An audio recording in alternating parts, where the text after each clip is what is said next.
धीरे बोलो, कोई सुन ना ले। यह बात हम सबके कानों में पड़ी होगी और हमारे मुंह से भी निकली होगी, लेकिन सोचने की बात यह है कि ये वाक्य कब कब हमारे मुंह से निकलता है और कब कब हमारे कानों में पड़ता है, क्योंकि ऐसी कम ही गुप्त राज होते हैं जो हम दूसरों के कानों में पड़ने नहीं देना चाहते।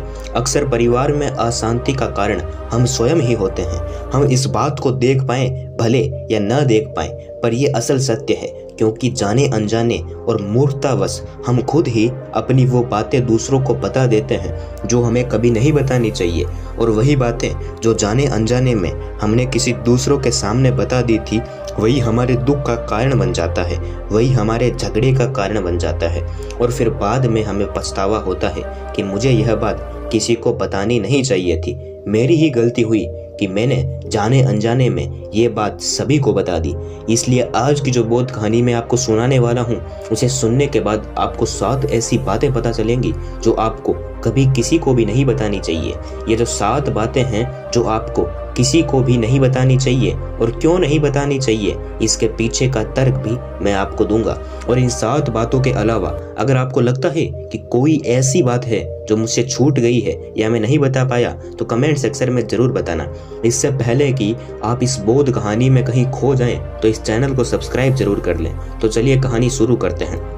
एक समय की बात है, एक नगर में रिंकू नाम का एक युवक रहता था। वो युवक बहुत गरीब था, कुछ पैसा नहीं था उसके पास। 2 वक्त की दाल रोटी भी बड़ी मुश्किल से उसको नसीब होती थी। किसी काम की तलाश में दिन रात खोज करने पर उसे कोई काम भी नहीं मिल रहा था। फिर एक दिन उसने अपनी पत्नी के सामने अपनी सारी समस्या बता दी। उसने अपनी पत्नी को कहा कि मैं जिस भी जगह पर काम मांगने के लिए जाता हूँ, हर कोई मुझे यह कहकर काम नहीं देता कि हमारे यहाँ पर काम की ज़रूरत नहीं है। मैं काम की तलाश कर करके थक चुका हूँ। मुझे समझ नहीं आता कि मैं तुम लोगों का पेट कैसे भरूंगा, अपने बच्चों को कैसे पालूंगा, और ये चिंता मुझे दिन रात खाए जा रही है। यह सुनकर उसकी पत्नी ने कुछ सोचकर कहा कि तुम एक आदमी के पास जाकर एक बार ही काम मांगने के लिए जाते हो, और जब वो तुम्हें मना कर देता है तो तुम 2 बार उसके पास जाते तक नहीं हो। अगर तुम्हें उनसे काम लेना है तो तुम्हें हमदर्दी जतानी होगी, तुम्हें उनसे हमदर्दी हासिल करनी होगी, अपनी गरीबी दिखानी होगी, ताकि वो लोग तुम्हारी मजबूरी समझकर तुम्हें काम पर रख लें। इसलिए शर्म मत करो और उन्हें अपनी मजबूरी बताओ, अपनी गरीबी बताओ, और इसी उपाय से तुम काम पा सकते हो। ये बात रिंकू के मस्तिष्क में बैठ गई और अगले दिन वह काम मांगने के लिए उसी सेठ के पास जा पहुंचा जहां पर वो पिछले दिन काम मांगने के लिए गया था। लेकिन इस बार उसने हाथ जोड़कर उस सेठ से प्रार्थना की, उससे विनती की कि वो बहुत गरीब है और उसे काम की बहुत आवश्यकता है। वो जो कुछ भी देंगे उसमें संतुष्ट होकर कृपा करके मुझे यहाँ पर काम पर रख लें। उसकी ये हालत देखकर उस सेठ ने उसे अपने यहाँ पर काम पर रख लिया। वो रोज वहाँ पर काम करने जाने लगा। अंदर ही अंदर तो वो बहुत खुश था। उसे काम तो मिला, लेकिन उसे वेतन दूसरे लोगों से कम मिलता था। वही काम जो दूसरे लोग कर रहे थे उन्हें ज़्यादा वेतन मिल रहा था और इसे कम वेतन मिल रहा था। जब इस बारे में उसने अपने सेठ से कहा तो सेठ ने कहा कि देखो भाई, तुम्हें काम की ज़रूरत थी, मैंने तुम्हें काम दिया, मेरा धन्यवाद करने के बजाय तुम मुझसे शिकायत कर रहे हो।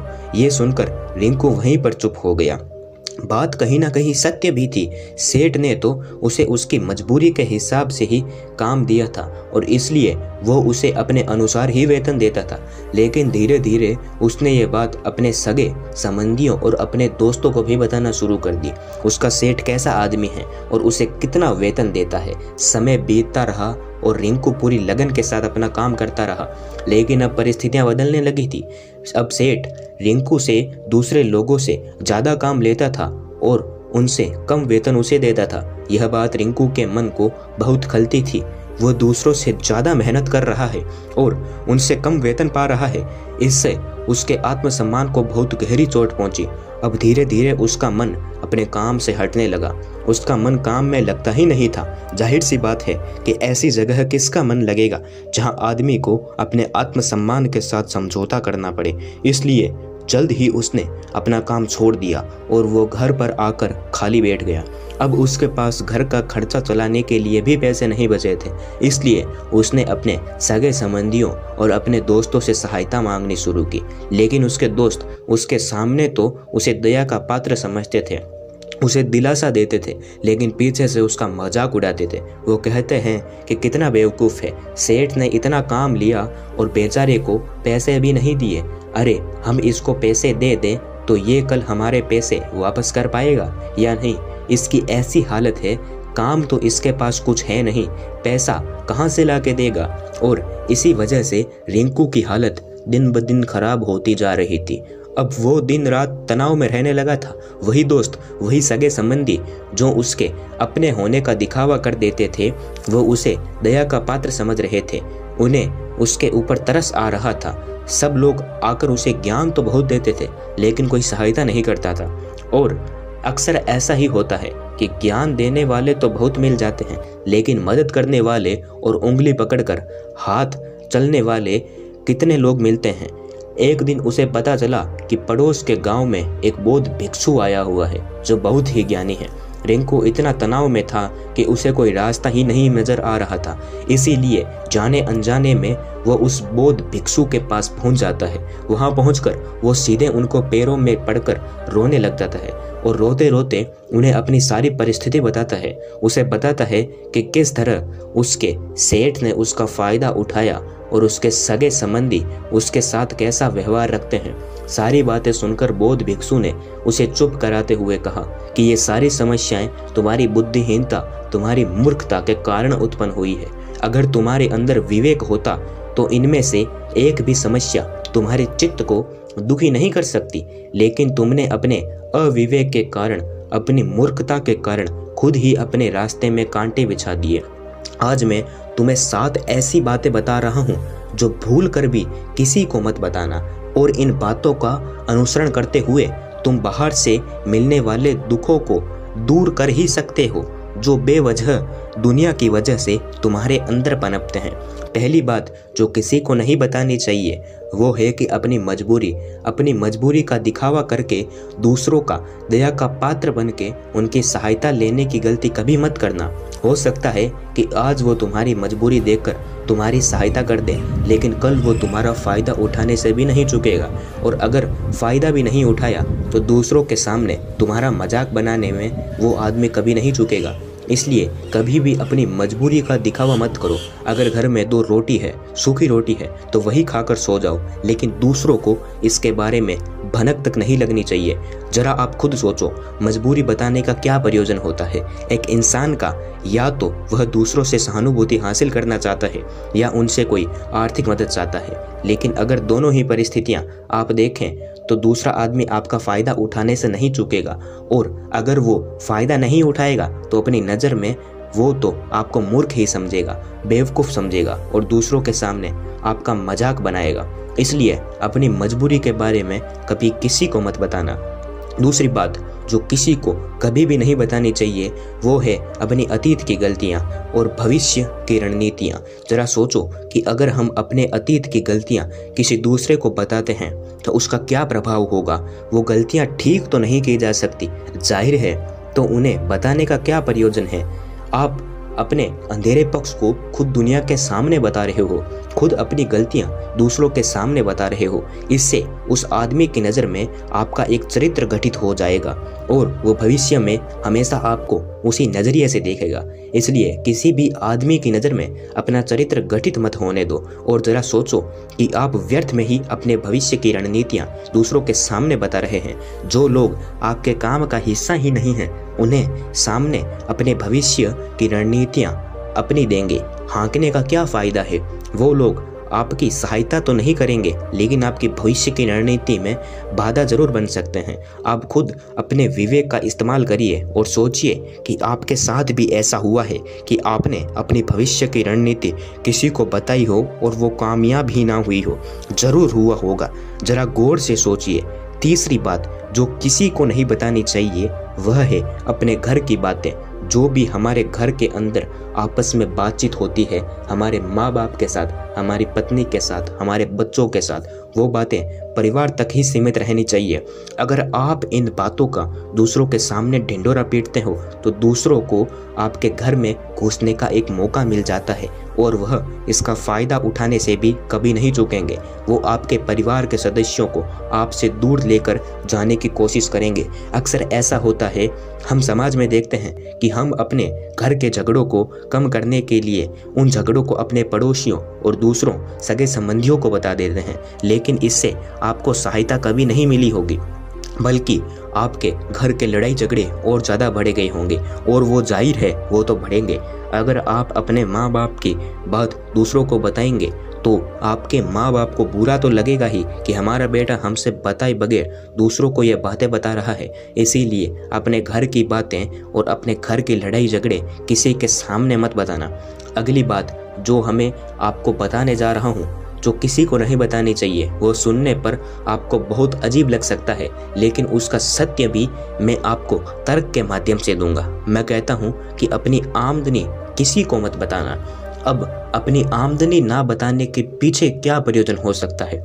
जरा सोचिए कि आप अपनी आमदनी अपने दोस्तों को बता देते हैं, तो जब आपके दोस्तों को ज़रूरत पड़ेगी तो वो सिर्फ आपकी ही याद करेंगे, क्योंकि उनको पता है कि अगर आपकी आमदनी ज़्यादा अच्छी है तो आप भी उनकी मदद कर सकते हैं, और इसलिए ज़्यादा लोग आपसे सहायता मांगेंगे।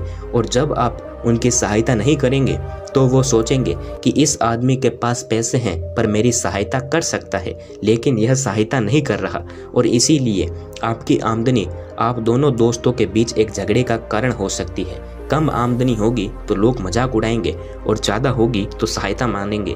अपनी आमदनी बताने का कोई प्रयोजन नहीं है। अगली बात जो मैं आपको बताने वाला हूँ उसे अपनी गांठ बांध लेना और किसी को भी ये बात मत बताना। अपनी कमजोरियाँ और अपनी ताकत, अक्सर इंसान को पता नहीं होता कि उसकी कमजोरी या उसकी ताकत क्या है, लेकिन अगर आपको अपनी कमजोरी और अपनी ताकत पता है तो पहली बात तो आप बहुत ही बुद्धिमान आदमी हैं, और दूसरी बात कि ये बातें किसी से साझा नहीं करनी है, क्योंकि अगर आपकी कमजोरी या दूसरों को पता चल गई तो वो आपकी कमजोरियों का फ़ायदा उठाएंगे, और अगर आपकी ताकत पता चल गई तो वही ताकत आपकी कमजोरी बन जाएगी, क्योंकि वो ताकत दूसरे आदमी को पता है और वो ताकत की काट भी ढूंढ ही लेगा। इसीलिए कहते हैं कि अपनी ताकत किसी को नहीं बतानी चाहिए। अपनी कमजोरी और अपनी ताकत अपनी पत्नी या अपने पति को भी नहीं बतानी चाहिए, क्योंकि इसके बाद आपको घर में उनसे हमेशा दबके रहना पड़ेगा। अगली बात जो किसी को नहीं बतानी चाहिए वो है अपने मित्र और अपने शत्रु। आप अपने मित्रों के बारे में अगर दूसरों को बताएंगे तो वह आपके मित्रों के साथ अपनी घनिष्ठता बनाकर आपको धोखा दिलवा सकते हैं। आपके गहरे मित्रों को आपसे दूर करने का प्रयास कर सकते हैं। अक्सर आम आदमी ऐसा नहीं करता, लेकिन आपके दुश्मन ऐसा करने की कोशिश कर सकते हैं। और दूसरी तरफ आपका शत्रु भी किसी को पता नहीं लगना चाहिए, क्योंकि आज जो आपका मित्र है अगर कल वो आपका दुश्मन हो गया तो वो आपके दुश्मन के साथ ही मिलकर आपको परास्त कर सकता है, आपको धोखा दे सकता है। इसीलिए अपने सबसे अच्छे दोस्तों को भी अपने दुश्मन के बारे में कभी मत बताना। अगली और आखिरी बात कहना चाहता हूँ कि जब तुम दान करते हो तो दान के बारे में किसी को भी मत बताना, नहीं तो दान करना व्यर्थ हो जाता है, बेकार हो जाता है। जब आप अपने दान का ढिंढोरा पीट देते हो तो आप ये बता रहे हो कि मैं कितना बड़ा दानी पुरुष हूँ, और ये आपके अंदर एक अहंकार निर्मित करेगा। इसीलिए दान गुप्त रूप से किया जाए उतना ही अच्छा होता है, उतना ही फलदायी होता है। जब आपका बायां हाथ दान कर रहा हो तो दाएं हाथ को बिना पता चले कि बायां हाथ दान कर रहा है। ये 7 बातें जो बौद्ध भिक्षु ने रिंकू को बताई, इनमें संसार के सभी सिद्धांत छुपे हुए हैं। इन बातों का अनुसरण करते हुए आप अपने घर में सुख शांति बना सकते हैं और घर के झगड़े हमेशा के लिए दूर कर सकते हैं। आप इन बातों के बारे में अपने विवेक से भी सोचेंगे तो आपको यह बातें सच मालूम पड़ेगी। और हमारा कहानी सुनाने का मकसद यही है कि आपका विवेक जागृत हो। आप खुद उन बातों के बारे में सोचें जो हम आपको बता रहे हैं और अगर हम गलत हैं तो आप कमेंट सेक्शन में वो बात ज़रूर बताइए जिस पर हम गलत हैं। और इनके अलावा भी अगर आप कुछ जानते हैं तो उन बातों को भी कमेंट सेक्शन में डालें। तो दोस्तों, कैसी लगी आपको ये कहानी कमेंट सेक्शन में ज़रूर बताना, और अगर अच्छी लगी हो तो चैनल को सब्सक्राइब ज़रूर कर लेना। तो मिलते हैं अगली कहानी में, तब तक के लिए अपना ख्याल रखें।